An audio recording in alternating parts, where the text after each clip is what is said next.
One of my, there's a guy who did some Christian music, sang in the Gaither vocal band, did some comedy named Mark Lowry. I don't know if you've heard of Mark Lowry before. I know some of you have. Mark Lowry tells a story that I relate to so much that it's funny. I think I may have shared this with some of you before, but it goes back to my childhood. You see, my mom's here today. Hey, Mom, wave. Yeah, my mom's here.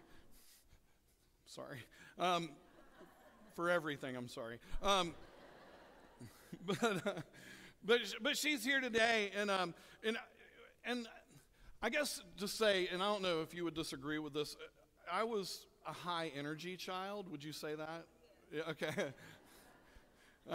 Might have bordered like on ADHD. I don't know if we didn't really do a lot of that kind of stuff back then. You just, oh, okay.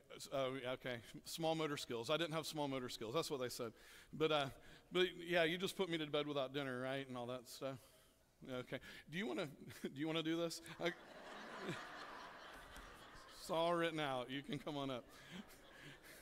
She wrote it for me anyway.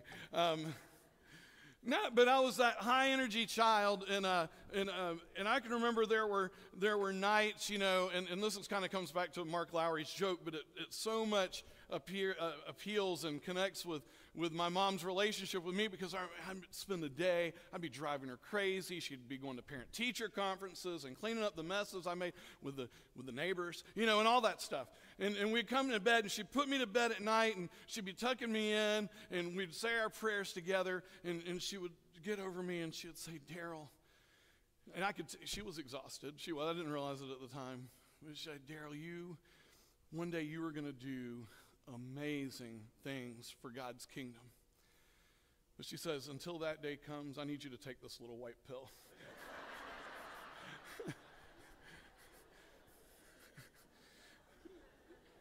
That was how I grew up. But no, that really kind of was who I was in all seriousness there. I remember when I was in 4th grade,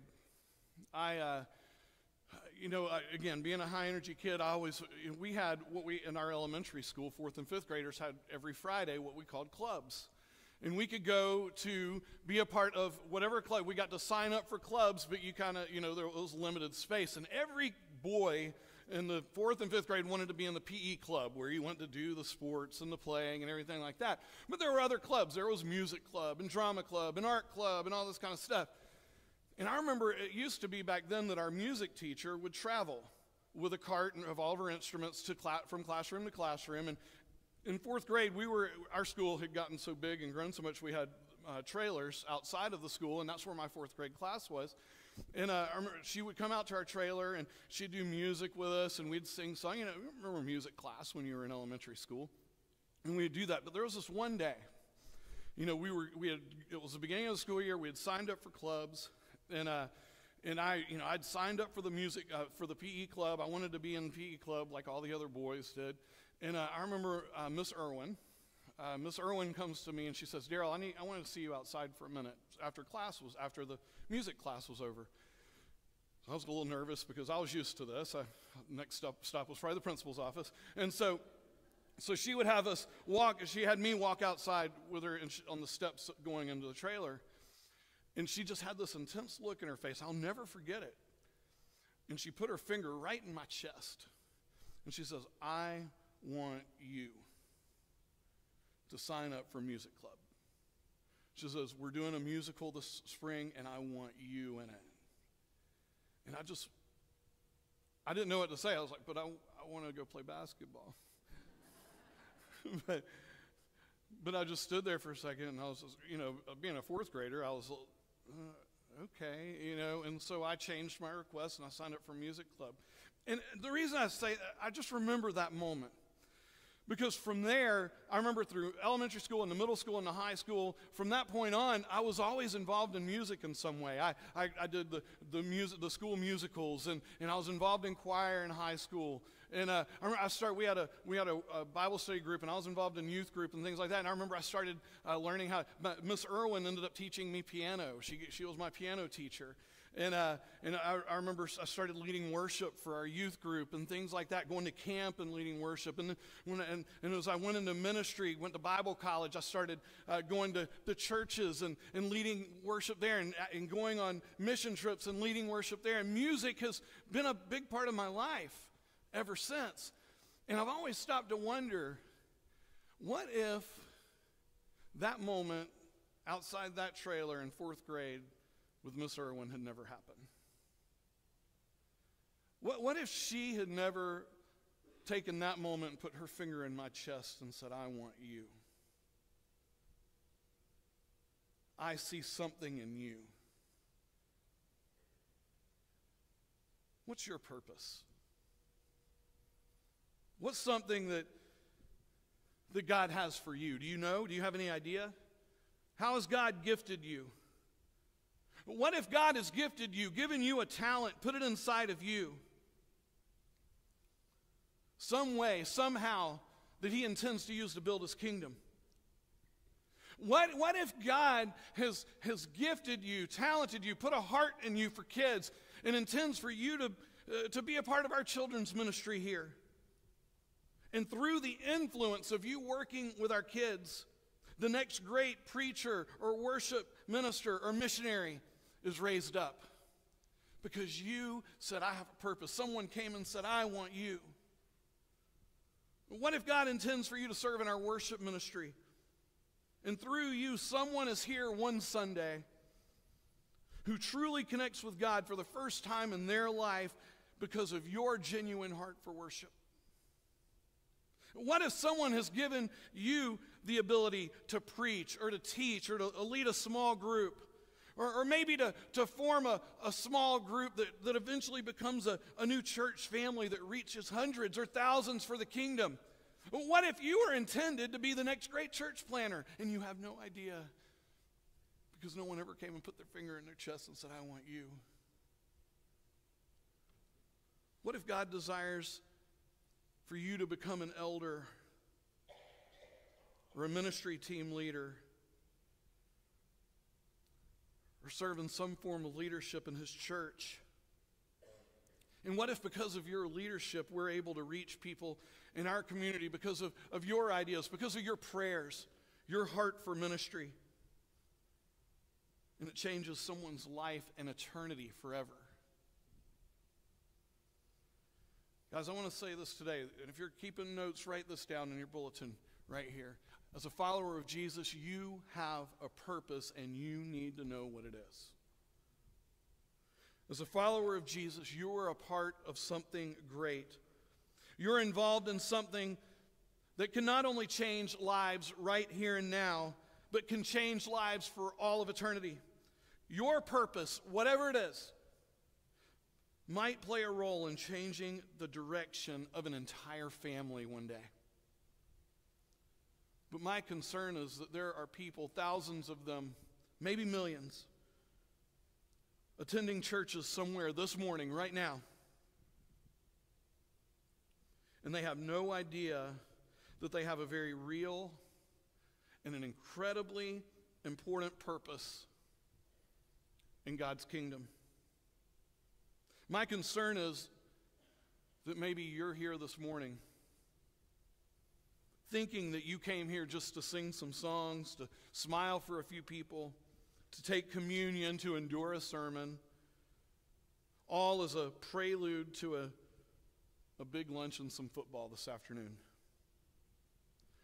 My concern is that you're missing it. And I'm here, right now, today,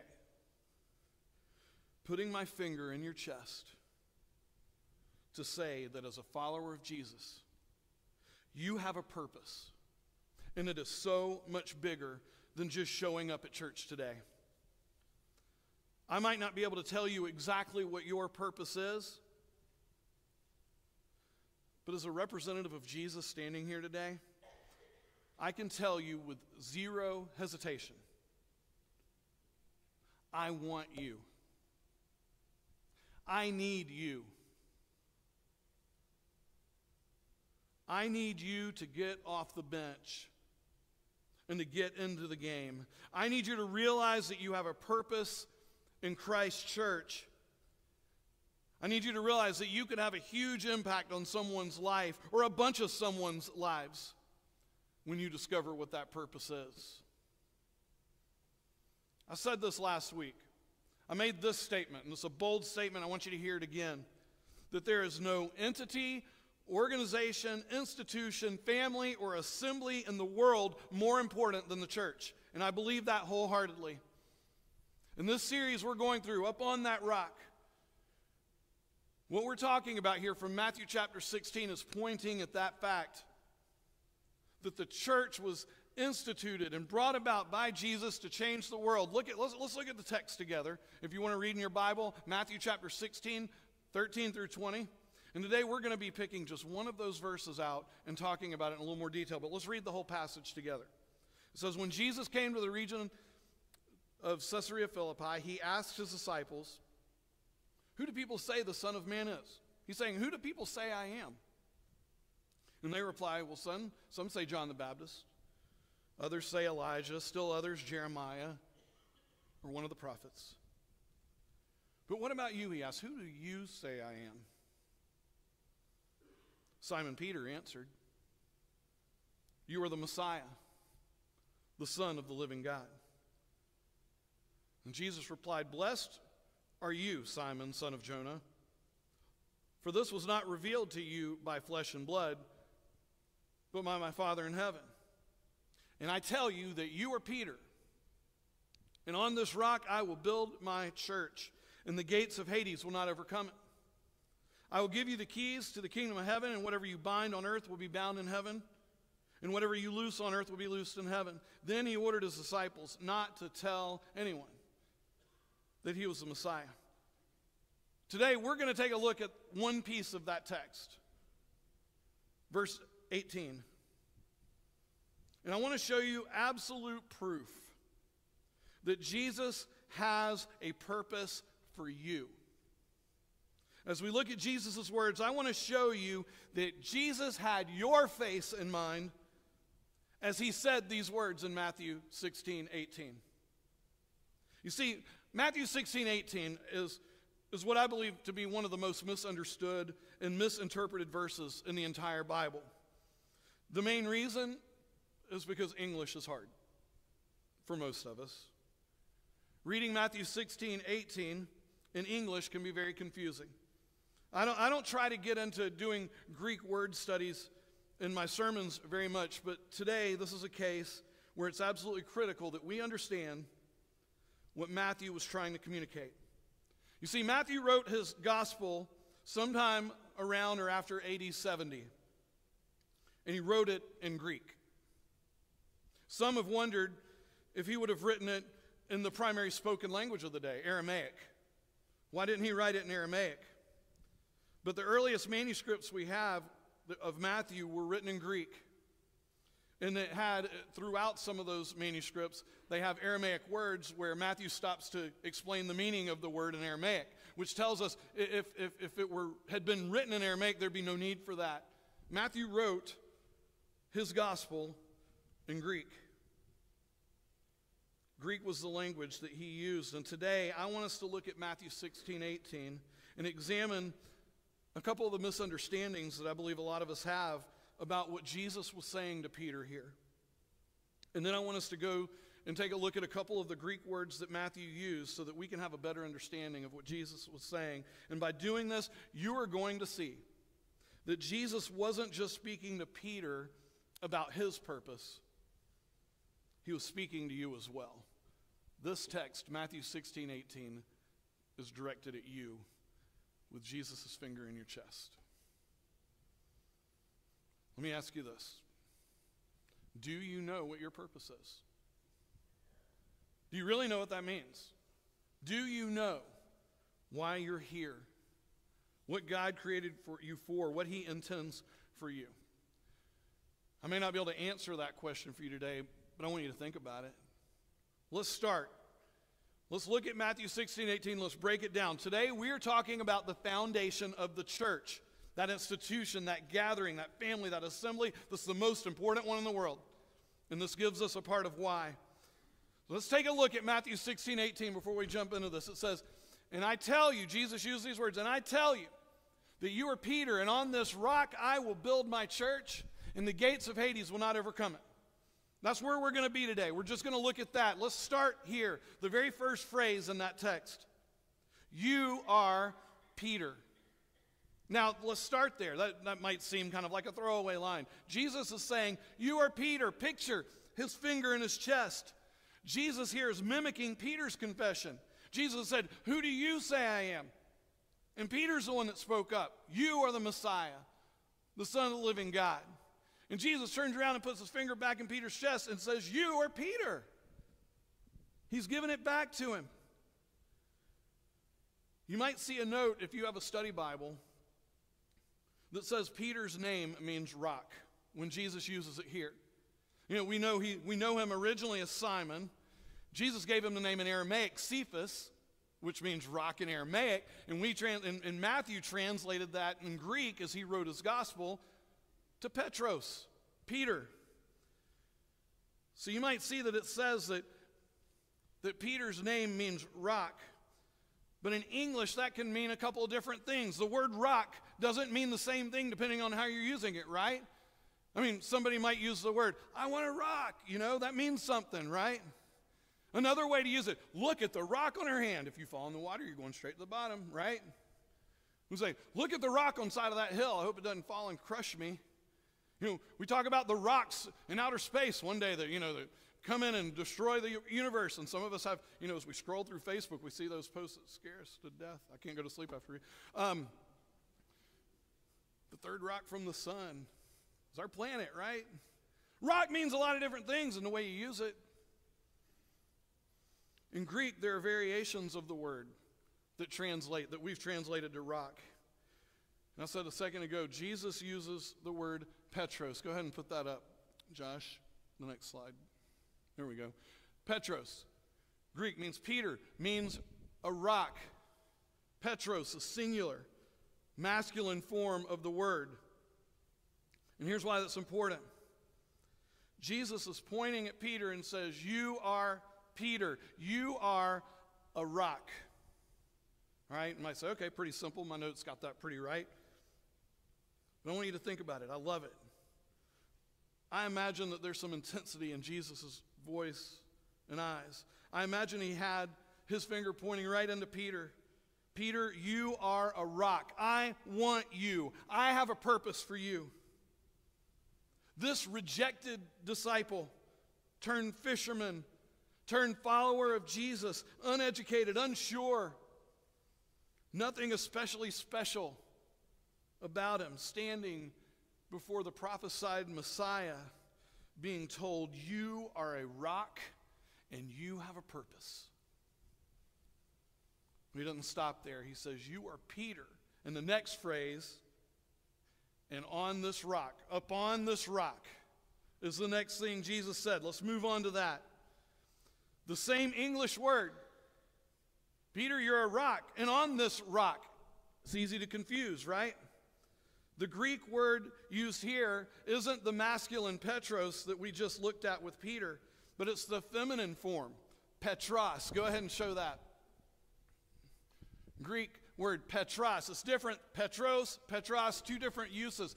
This Petros, this other word, very similar, can mean a couple of different things. It can be referring to a rock quarry. It can be referring to a bedrock foundation. It's the feminine form of that use, but it's different. Now, there are a couple of different misinterpretations of this, because people want to say, okay, you are Peter and on this rock. What is this rock? If it's not the same thing as Peter. You see, in the Catholic Church, from the beginning, they've interpreted this rock to be the same thing. They've taken it as, you are Peter, and on you, Peter, I'm going to build my church. And that's where the beginning of the idea of the Pope and the office of Pope came about. And you'll see next week, we're going to talk about this next week a little bit. In verse 19, Jesus goes ahead and gives authority to the church. I'll give you the keys to the kingdom of heaven.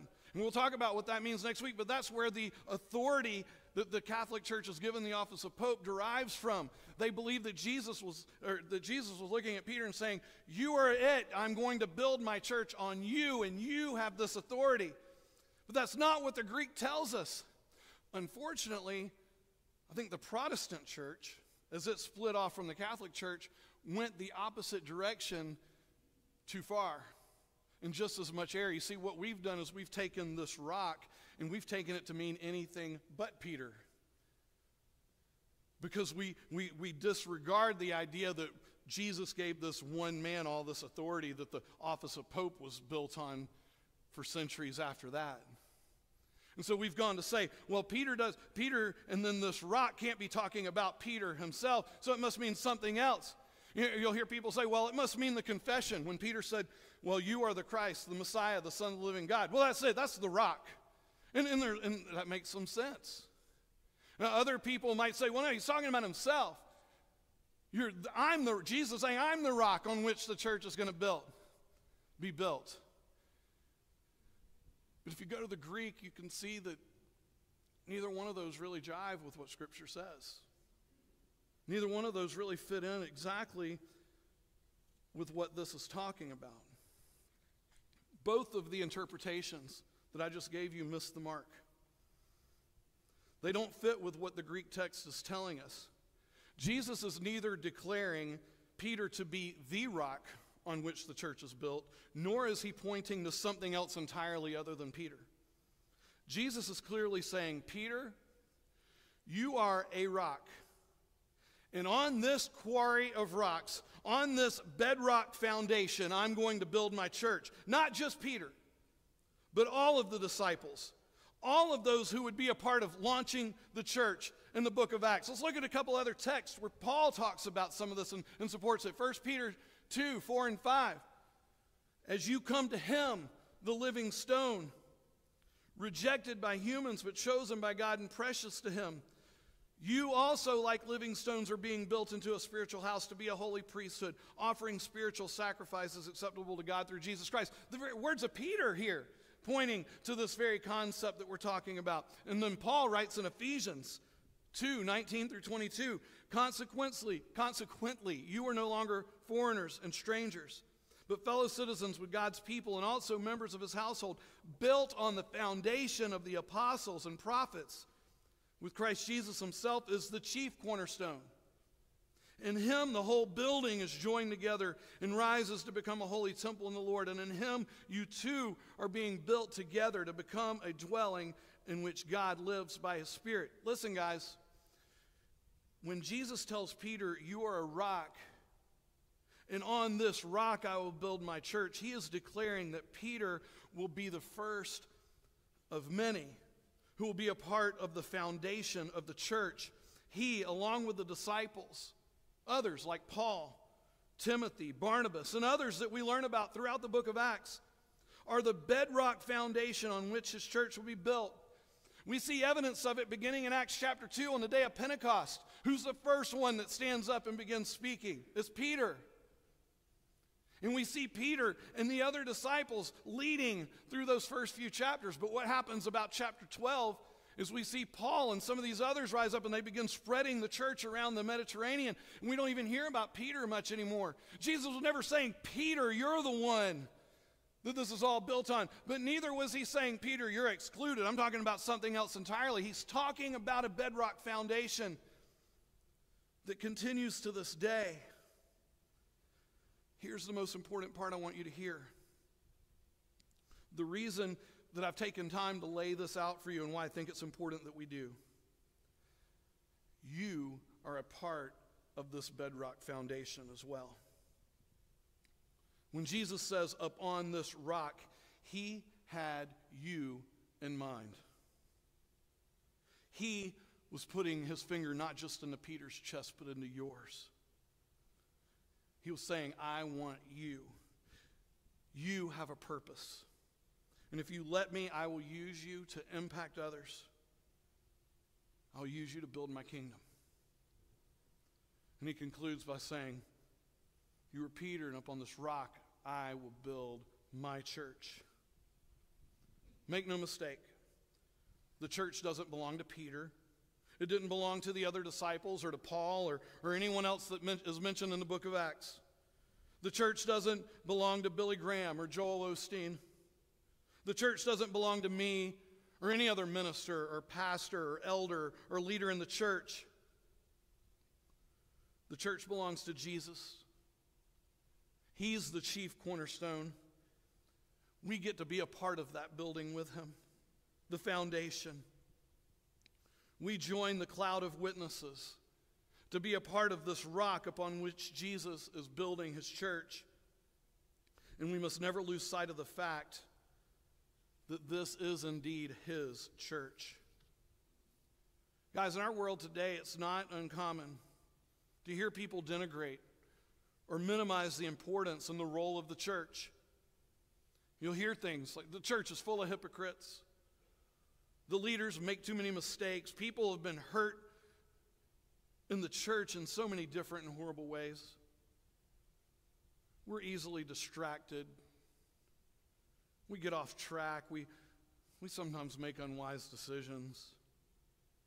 We sometimes unintentionally let people fall through the cracks. We can be judgmental and harsh.